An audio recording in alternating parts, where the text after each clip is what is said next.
I'm here today with world-renowned speaker, author, and thinker, Rabbi David Wolpe, and the author of Why Faith Matters.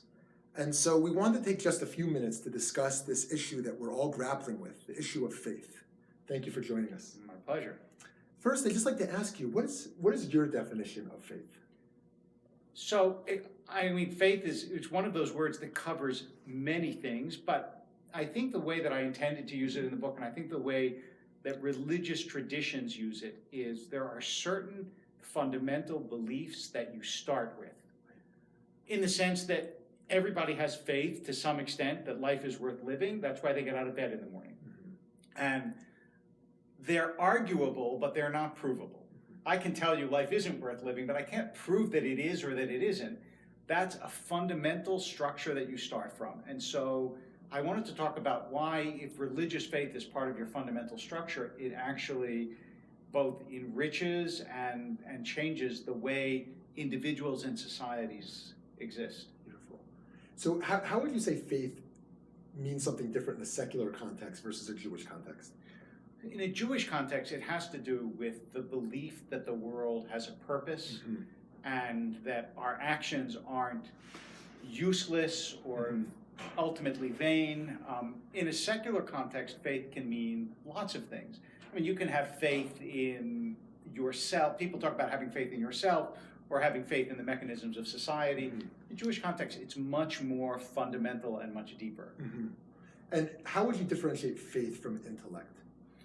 So I think that sometimes they're put in real opposition, and I don't think that that's necessarily true. It's not that faith is not reasonable or not intellectual, but rather faith it subsumes everything, your heart, your mind, and so on, so that when people say that their intellect is in opposition with their faith, it's generally because I would say their faith is not large enough mm-hmm. or comprehensive enough or thought through enough mm-hmm. to actually carry both together. But I can't imagine someone who believes something but thinks it's not true. Mm-hmm. That doesn't make sense to me.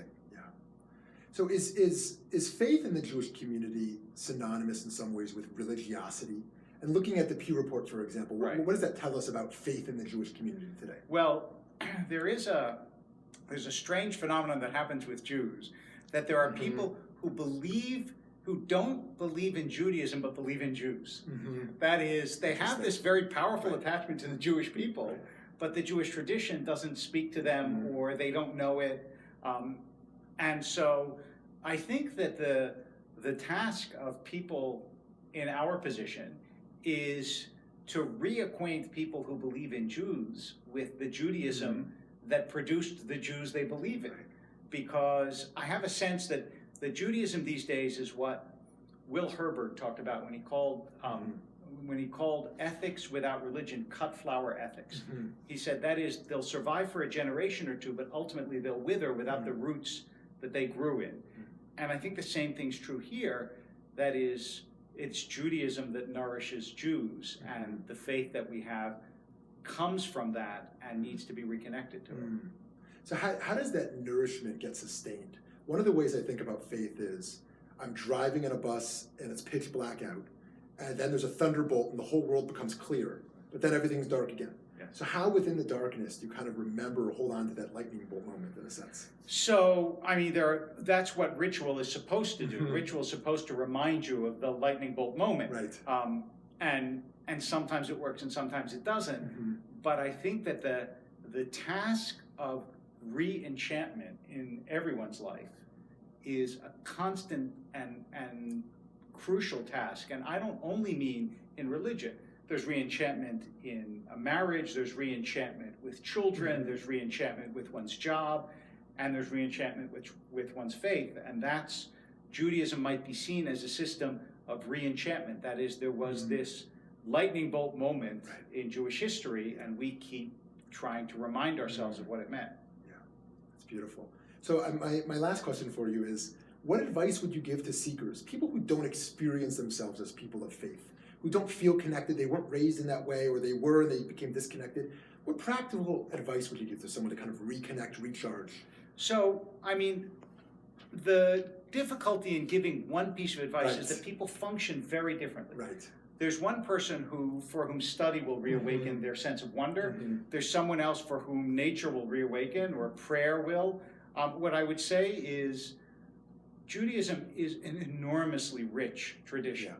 And the best thing you can do is find the teacher who speaks to the part of your soul that you need to be nourished. Everyone sort of has a keystone of themselves. And so for some it will be meditation, for some prayer, for some study, for some ritual, for some dance, for some song, for some history.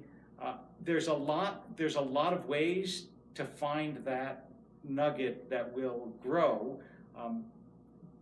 But I would just close by saying that I think the crucial lesson here for Jewish history and Jewish future is what Soloveitchik said, that there are two covenants. There's a covenant of fate and a covenant of destiny.